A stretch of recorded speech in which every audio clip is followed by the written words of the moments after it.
Hi everyone, this is Parul, your Faculty of Reasoning. I welcome you all on Puzzle Pro.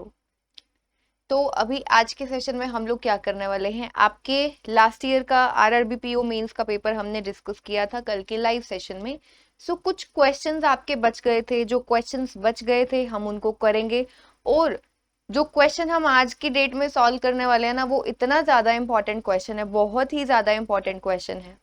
अगर आप उस question को solve करते हो, मेंस लेवल का क्वेश्चन है आपके लास्ट ईयर का, तो उस क्वेश्चन को सॉल्व करने से आपका दिमाग खुल जाएगा। ठीक है, सो अ वेरी इंपॉर्टेंट क्वेश्चन, उसे हम लोग सॉल्व करेंगे और कुछ मिसलेनियस क्वेश्चंस रह गए थे उनको सॉल्व करेंगे।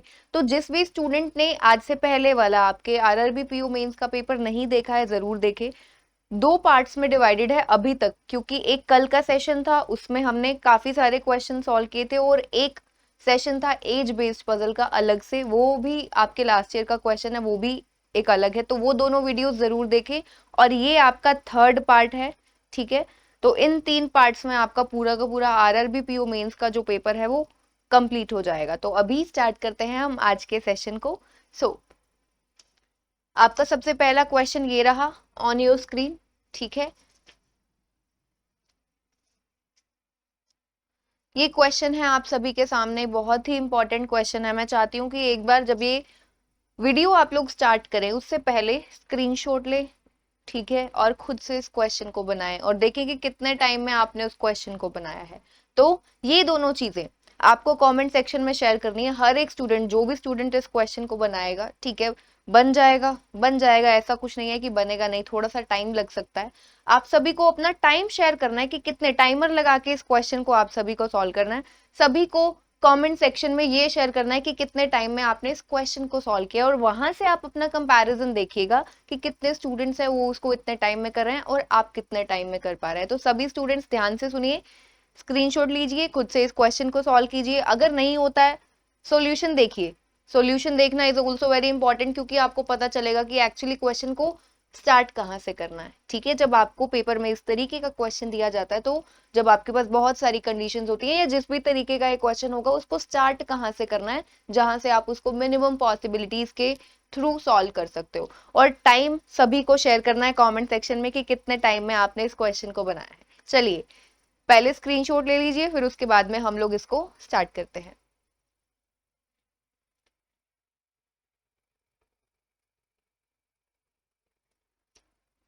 चलिए, अब हम करते हैं इसे start.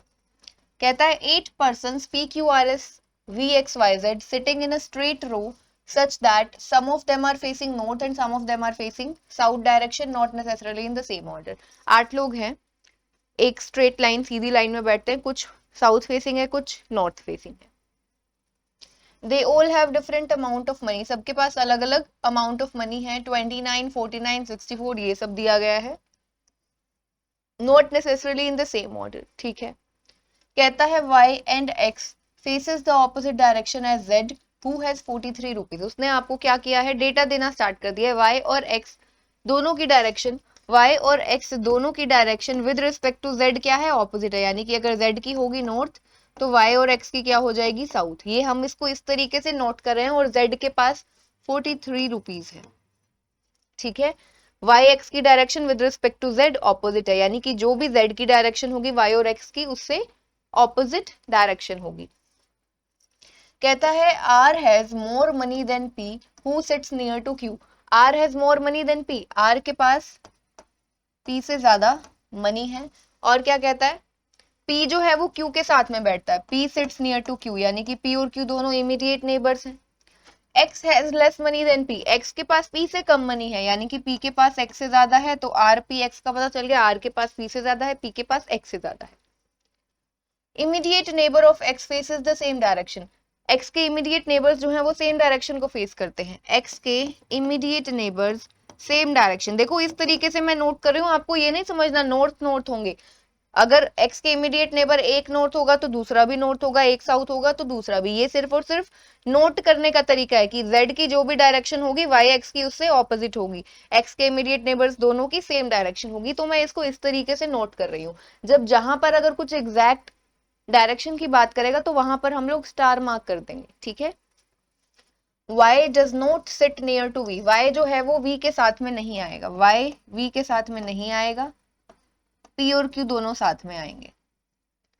The one who has the highest amount of money sits third to the left of v, जिसके पास हाईएस्ट अमाउंट ऑफ मनी है वो कहां पर है, v के थर्ड लेफ्ट पर। हाईएस्ट अमाउंट ऑफ मनी जरा देखो ऊपर से कितनी है, 29, 49, 64, 36, 71, 67, 32, 43, 71 दिख रही है हमें, ठीक है, 71 हाईएस्ट अमाउंट ऑफ मनी है।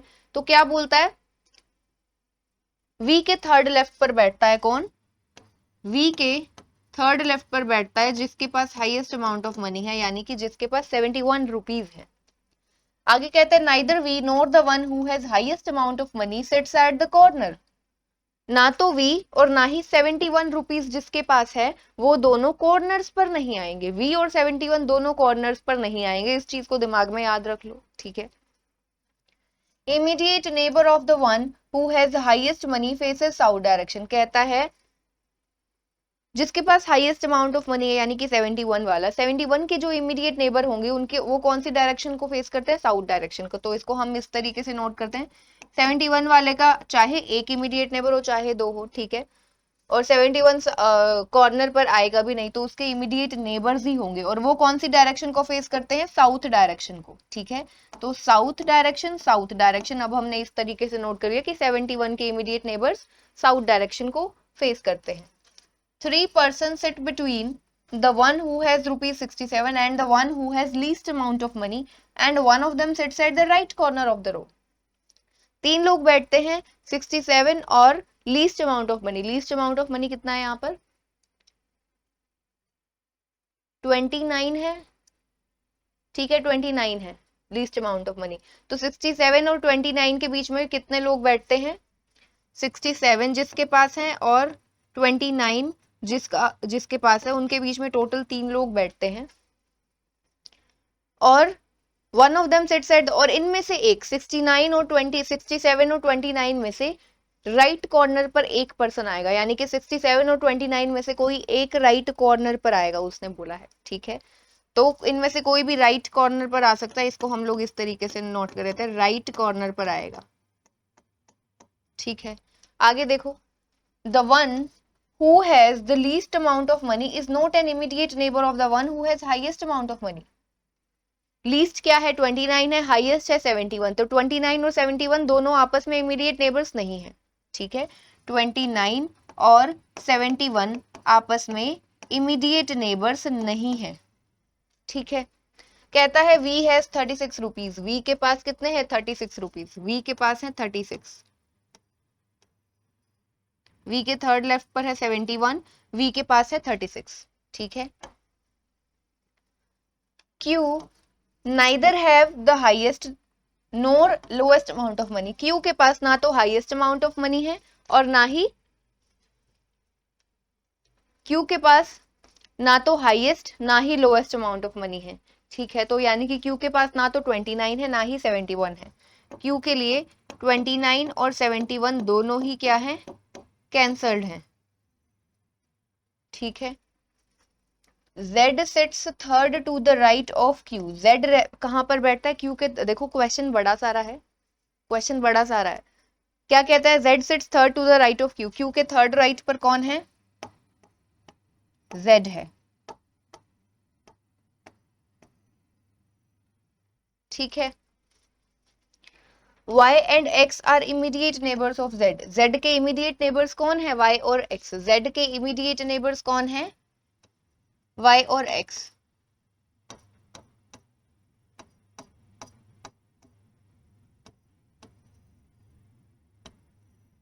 ठीक है।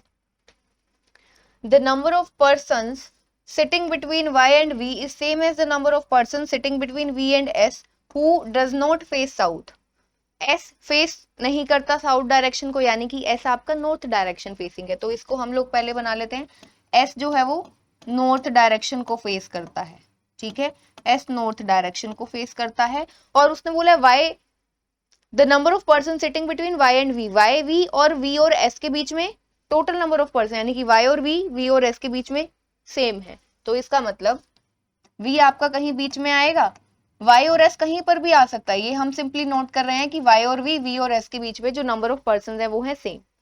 कहता है एंड में the number of person sitting to the left of v is same as the number of person sitting to the right of q। क्या कहता है? The number of person sitting to the left of v के left में जितने लोग बैठते हैं q के राइट में भी उतने लोग बैठते हैं। ठीक है, तो लगभग अब पूरा का पूरा क्वेश्चन, लगभग क्या पूरा क्वेश्चन हम यहाँ पर नोट कर चुके हैं, पूरा क्वेश्चन हमने नोट कर लिया है। हमारा रहता है कि लास्ट में उसने बोला है कि v के लेफ्ट पर जितने लोग आएंगे, ठीक है, q के राइट पर उतने ही लोग आएंगे। अब इन सबको मिलाकर देखो, थोड़ा सोच में पड़ गए ना कि कैसे कहां से क्वेश्चन को स्टार्ट करेंगे। इंटरकनेक्शन कहां पर मिल रहा है पहले वो चेक करो और फिर देखते हैं। और ये क्वेश्चन को हमने सॉल्व करना है कम से कम पॉसिबिलिटीज में। अगर आप चाहो तो इसको स्टार्ट तो कहीं से भी कर सकते हो ना, एक्स जेड वाई दिया है, आप एक बार Y X Z Z X Y इस तरीके से कर कर करो। फिर यहाँ पर आपको पता है क्यू के थर्ड राइट पर जेड है तो क्यू से स्टार्ट कर लो, क्यू से थर्ड राइट पर जेड, फिर जेड के आगे केसेस बनाओ एक्स वाई के। इस तरीके से क्वेश्चन को तो हम कहीं से उठाएं, सॉल्व तो हो जाएगा। लेकिन हमको ऐसा थोड़ी ना है कि 4 5 6 केसेस बनते जाएंगे उसको सॉल्व करेंगे, ऐसा नहीं करना। कम से कम पॉसिबिलिटी में क्वेश्चन को सॉल्व करना है। तो अब यहाँ पर देखो, v के थर्ड लेफ्ट पर है 71, ठीक है, और इससे v और 71 से रिलेटेड कुछ और हमें दिया गया है। v के थर्ड लेफ्ट पर है 71 और v से रिलेटेड कुछ और या 71 से रिलेटेड कुछ और हमारे पास इंफॉर्मेशन हो। हाँ, एक तो ये हमारे पास v और q वाला इंफॉर्मेशन है जिसे हमने नोट नहीं किया कि v के लेफ्ट पर और q के राइट पर जो नंबर ऑफ पर्सन होंगे वो सेम होंगे। ठीक है, इसको हम दिमाग में रख लेते हैं, v के लेफ्ट पर और q के राइट पर, ठीक है, जो नंबर ऑफ पर्सन। तो v अगर हमें पता चल गया तो v और q तो हमें पता चल जाएंगे पूरी लाइन में। v जहां पर आएगा, v के लेफ्ट पर जितने पर्सन होंगे q के राइट पर उतने ही पर्सन होंगे, है ना। तो v q से हम जा सकते हैं z तक गए तो x और y का पता चल जाएगा। तो यानी कि हमें इंटरकनेक्शन मिल गया। इंपॉर्टेंट यहाँ पर सबसे इंपॉर्टेंट एलिमेंट, सबसे इंपॉर्टेंट पर्सन है यहाँ पर v, वीआईपी पर्सन है यहाँ पर कौन? v। ठीक है, तो अब v के आसपास सब कुछ घूम रहा है ना। तो v को पकड़ो, v को बिठाओ, कहां पर बिठा सकते हो?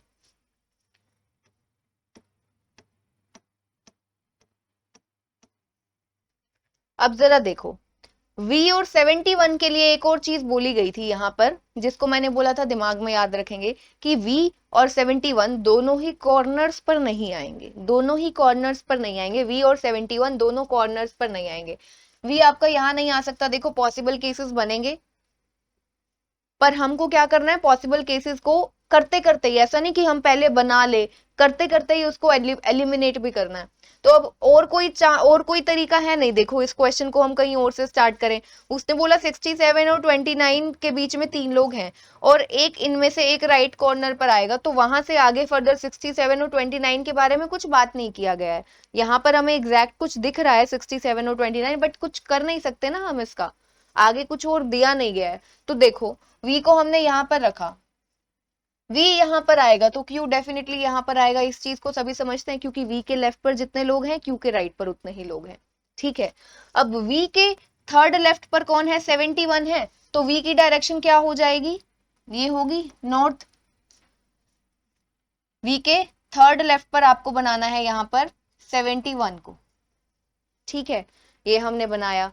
अब सिमिलरली अब v की जो डायरेक्शन है q की डायरेक्शन भी तो वही होगी। v के लेफ्ट पर ये इतने लोग, q के राइट पर इतने, v के लेफ्ट पर 1 2 3 4 5 6, q के राइट पर 1 2 3 4 5 6। तो v और q की हर केस में जो डायरेक्शन होगी वो सेम होगी, इस चीज को भी ध्यान में रखना है।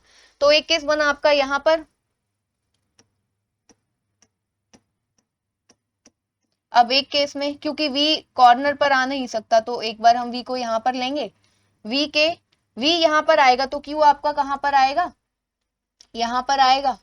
ठीक है, v के थर्ड लेफ्ट पर 71, यानी कि q के पास कितने हो जाएंगे? 71। एक केस ये बनेगा। ठीक है, एक केस ये बनेगा। अब जरा चीज देखो, q के लिए 29 और 71 दोनों ही कैंसिल्ड है। यहाँ पर q के लिए 29 71 दोनों ही कैंसिल्ड है। अब देखो जब आप क्वेश्चन करते हो ना, आपको क्विक रहना पड़ेगा, सोचना पड़ेगा। अब यहाँ पर ये था जब आप कभी कोई नया केस बनाते हो तो सबसे पहले चेक किया करो कि जैसे VQ71 वहां पर कुछ भी क्लैश नहीं कर रहा। यहां पर मैंने चेक किया कि कुछ क्लैश तो नहीं कर रहा, अगर Q71 है तो यहां पर क्लैश कर गया, तो यानी कि ये वाला केस जो है ये हो गया आपका गलत। तो यानी कि इस पोजीशन पर आपका V नहीं आ सकता। अब आपकी कौन सी पोजीशन बचती है, यहां पर आएगा V, यहां पर आएगा Q, ठीक है। V के थर्ड लेफ्ट पर, अब V का थर्ड लेफ्ट आप इधर भी तो बना सकते हो, V के थर्ड लेफ्ट पर 71, लेकिन हमने पहले ही पढ़ा था 71 और V दोनों ही कॉर्नर्स पर नहीं आएंगे, तो V का थर्ड लेफ्ट यहां पर ना बनकर यहां पर आएगा। फिर से V की डायरेक्शन हो जाएगी नोट, V का थर्ड लेफ्ट 71 आ गया आपका इधर, ठीक है। अब Q की भी डायरेक्शन सेम होगी, Q के V के लेफ्ट पर जितने लोग हैं Q के राइट पर उतने लोग होने चाहिए। V के थर्ड लेफ्ट पर हमने बना दिया 71 को। V के लिए क्या बोला गया था, V के पास कितने पैसे हैं 36 रुपीज, तो V के पास 36 ऊपर भी नोट कर लिया और नीचे भी नोट कर लिया। अब क्योंकि हम Q तक पहुंच चुके हैं तो Q के थर्ड राइट पर Z है, इसे नोट करेंगे, तो Q का थर्ड राइट पर Z आपका यहां पर आ जाएगा, और इस केस में Z कहां पर आ जाएगा, 1 2 3, Z आपका यहां पर आ जाएगा, ठीक है। Q के थर्ड राइट पर Z हम बना चुके हैं। अब इसके बाद में देखो हम लोग क्या कर सकते हैं, हमें पता है Z आ गया ना, Z आ गया तो X और Y उसके इमीडिएट नेबर्स हैं, X और Y इमीडिएट नेबर्स हैं, तो जरा देखो Z यहाँ पर है तो X और Y यहाँ पर आ सकते हैं। अब इससे रिलेटेड कुछ और दिया हुआ है, क्योंकि X और Y के हमारे पास दो केसेस बन जाएंगे ना इस तरीके से। तो देखो यहाँ पर एक तो देखो y और v इमीडिएट नेबर्स नहीं है, y और v यहाँ पर है तो y यहाँ पर नहीं आएगा, यानी कि y आपका यहाँ पर, x आपका यहाँ पर। और अगर हम इस केस की बात करें, v यहाँ पर है तो y यहाँ पर नहीं आएगा, y आपका यहाँ पर, x आपका यहाँ पर। ये समझे हम लोग, ठीक है। अब जरा देखो y v और v और s के बीच में जो नंबर ऑफ पर्सन है वो सेम है, तो यहाँ पर पहले केस में देखो y और v के बीच में दो लोग हैं, y और v के बीच में, तो v और s के बीच में, यानी कि ये वाला केस गलत हो गया। यहीं पर y और v के बीच में दो है, v और आगे तो s के लिए जगह ही नहीं है, हमारी रो खत्म हो गई ना वहां पर, वो केस हो गया गलत। ये वाला केस हमारा करेक्ट है। देखो y और v के बीच में, y और v के बीच में दो लोग हैं, तो v और s के बीच में 1 2 s आपका यहाँ पर आ जाएगा, v और s के बीच में दो लोग आ गए, तो ये आपका सही केस है, यानी कि इसी केस से ही आपका जो क्वेश्चन है वो होगा सॉल्व, ठीक है। अब और क्या कर सकते हैं, एक्स जेड वाई हम नोट कर चुके हैं, जिसे नोट कर चुके हैं ना उसे हटा देते हैं। देखो P और Q दोनों इमीडिएट नेबर्स हैं, Q यहां पर है तो P आपका यहीं पर आएगा, ठीक है। Z 43 हमने यहां पर नोट किया हुआ है, Z के पास 43 रुपीज है। अब ये डायरेक्शन अभी हमें नहीं पता, देखते हैं। Y और V ये भी हो गया, P और Q ये भी हो गया। 71 के जो इमीडिएट नेबर्स हैं वो साउथ डायरेक्शन को फेस करते हैं, 71 यहां पर है तो P भी होगा साउथ फेसिंग, ये भी होगा साउथ फेसिंग, ठीक है। X के दोनों इमीडिएट नेबर्स सेम डायरेक्शन को फेस करते हैं, तो X का इमीडिएट नेबर है V, वो नॉर्थ को फेस करता है, तो Z क्या होगा, नॉर्थ फेसिंग होगा। अब Z नॉर्थ फेसिंग है तो Y और X उसके ऑपोजिट, Z नॉर्थ है तो X और Y दोनों हो जाएंगे साउथ फेसिंग, ठीक है। इसे हम नोट कर चुके हैं। अब और क्या बचता है हमारा, ये देखो 67 और 29 के बीच में तीन पर्सन्स, और ये 67 और 29 में से कोई कहां पर आएगा, राइट कॉर्नर पर आएगा। तो अब जरा देखो राइट कॉर्नर यानी कि इसकी बात हो रही है, तो 67 अगर यहां पर आता है y के पास 1 2 3 के गैप के बाद Q के पास 29, Q के पास 29 इज नॉट पॉसिबल, इसका मतलब y के पास होगा 29 रुपीज, ठीक है। और 3 के गैप के बाद में Q के पास आ जाएंगे 67 रुपीज। देखो क्वेश्चन अब लगभग लग रहा है ना कि हो रहा है। पहले जब क्वेश्चन को हमने देखा था तो कितना कॉम्प्लेक्स सा लग रहा था कि इतना बड़ा तो क्वेश्चन है, इतना सब कुछ हमने नोट किया हुआ है और कहां से स्टार्ट करेंगे। जब स्टार्ट किया आपको सिर्फ यही देखना होता है, जब भी आप कभी क्वेश्चन बनाते हो, पजल बनाते हो, सीटिंग अरेंजमेंट बनाते हो, इंटरकनेक्शन ढूंढो कि आप कहां पर जो जो एक ऐसा एलिमेंट, एक ऐसे एलिमेंट को पकड़ो जिसके अराउंड सारा क्वेश्चन ही घूम रहा है। यहाँ पर सब कुछ v को बनाया, v से हम q तक पहुंचे, q से हम z तक पहुंचे, z से हम x y तक पहुंचे, फिर पूरा क्वेश्चन ही हो गया ना। ठीक है, अब जरा देखो पर्सन कौन सा बचता है, पहले तो ये देख लो, S P Q P Q R, R रहता है, आर नहीं हुआ तो आर आपका यहाँ पर आ जाएगा। ठीक है, अब क्या ही चीज बचती है यहाँ पर, देखो एस की डायरेक्शन नॉर्थ है, एस की नॉर्थ डायरेक्शन है।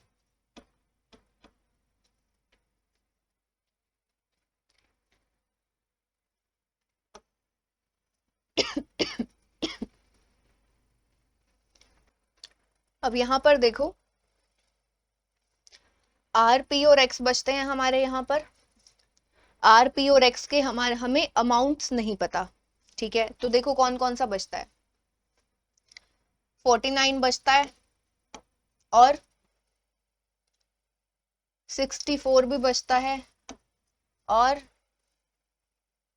32 बचता है। ठीक है, तो आर और पी और एक्स इन तीनों का दिया गया, R is greater than P, P is greater than X. R के पास सबसे ज्यादा पैसे, आर के पास है 64, पी के पास है 49 और एक्स के पास है 32। सो क्वेश्चन जो है वो अभी यहाँ पर कंप्लीटेड है, पूरा का पूरा क्वेश्चन हो चुका है। R S P Q V X Z Y सबकी डायरेक्शन भी पता है, सबके हमको ये भी पता है कि कितने कितने अमाउंट है।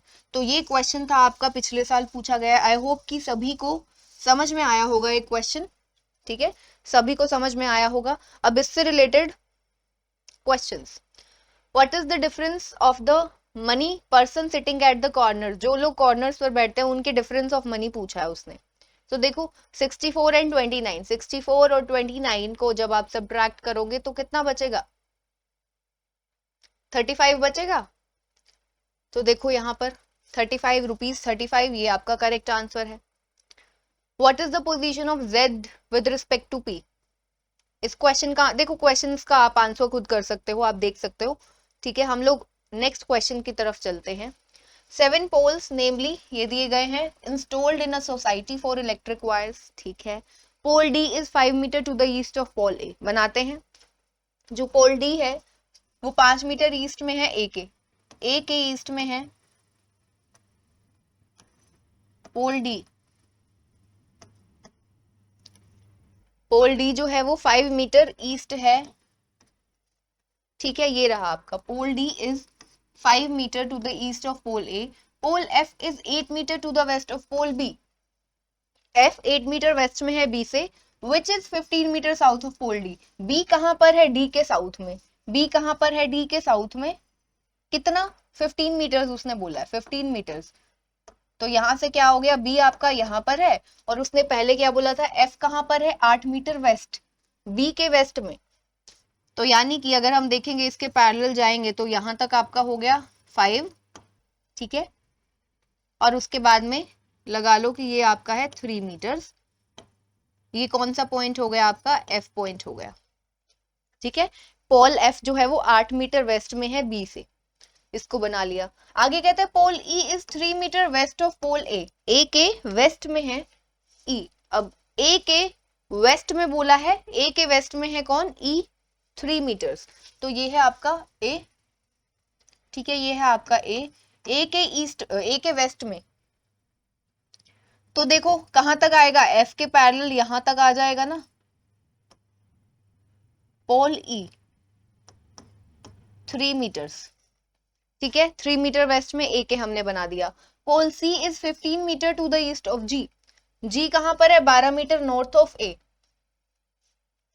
के नॉर्थ में है जी, ए आपका यहां पर है। ठीक है, ये पॉइंट है इसका, कितना नॉर्थ है, 12 मीटर नॉर्थ ऑफ पोल ए। यहां पर जाएंगे, ये हो गया आपका 12 मीटर।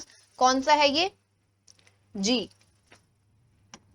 और जी के सी कहां पर है, pole C is 15 metre to the east, 15 metre east, यानी कि यहां तक कितना हो जाएगा, 5 हो जाएगा।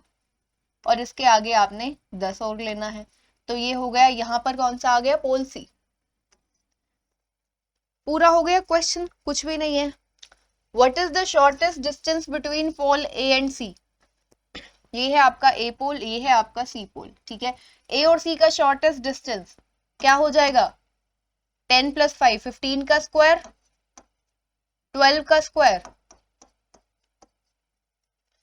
ये आंसर हो जाएगा? बताइए, किसी को डाउट है? ये आंसर हो जाएगा इसका?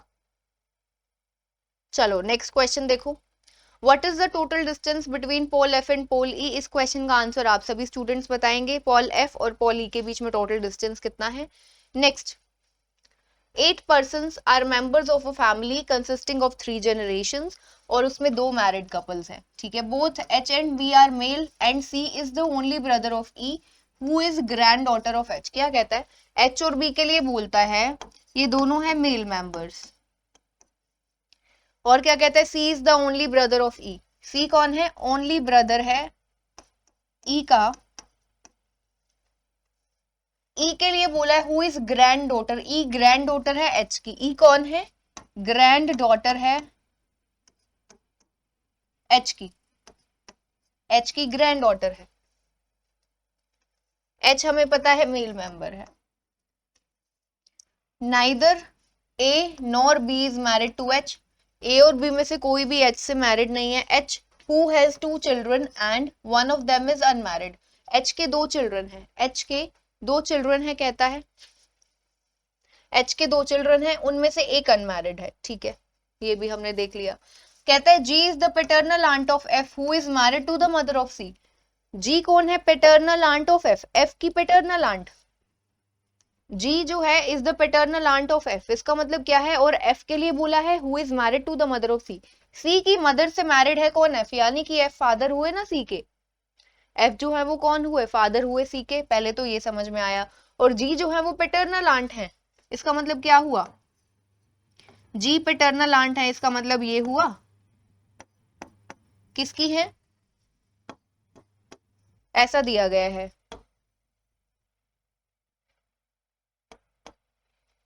जी पैटर्नल आंट है, यानी कि एफ के फादर की सिस्टर है। जी पैटर्नल आंट है एफ की, यानी कि एफ के फादर की सिस्टर है जी। यहां से हमें ये पता चला एफ के फादर की सिस्टर है कौन? जी। तो अब जरा देखो इसको हम किस तरीके से बनाएंगे। और एफ कौन है? हमें पता है फादर है सी के।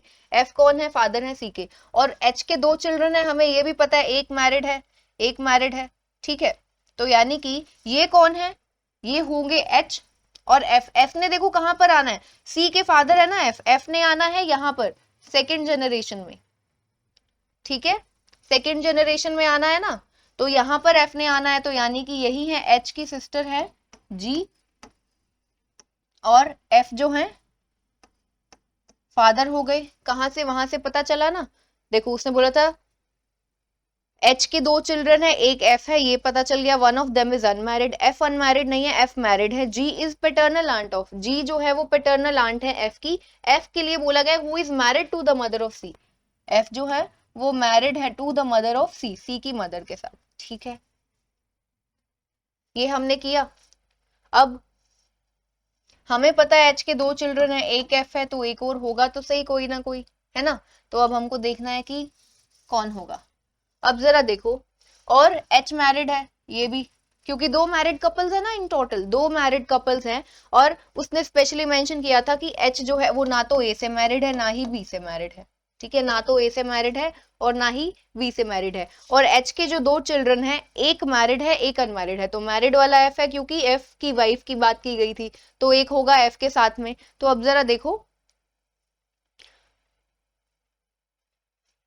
अब हमारे पास, अच्छा ए और बी के लिए क्या बोला गया है? ए और बी दोनों मैरिड नहीं है एच के साथ। ये देखो स्टार्टिंग में बोला गया था ना, both H and B are male. पहले तो देखो एच और बी मेल है, एच और बी, एच मेल का पता है। तो यहाँ पर किसने आना है? एक नेगेटिव, यहाँ पर नेगेटिव, यानी कि एच की फीमेल, एफ की वाइफ फीमेल। तो मेल मेंबर जो बचता है वो कौन होगा? यहीं पर, यानी कि बी आपका यहाँ पर आ जाएगा। और कुछ तो, और तो कहीं बी को ना यहाँ पर रख सकते ना यहाँ पर। अब एच की, एच जो है वो मैरिड नहीं है, ना बी के साथ में ना ए के साथ में, ये क्वेश्चन में दिया गया था। तो ए यहाँ पर नहीं आकर ए यहाँ पर आएगा। अब जो भी बचता है वो आपका यहाँ पर आ जाएगा। कौन बचता है? देखो ए बी सी डी बचता है, तो D is married to H. ये क्वेश्चन जो है यहाँ पर कंप्लीटेड है। Who is paternal grandmother of C? C की पैटर्नल ग्रैंड मदर, सी के फादर, फिर वहां पर उनकी मदर डी, डी है, ये ऑप्शन आपका करेक्ट हो जाएगा, ठीक है।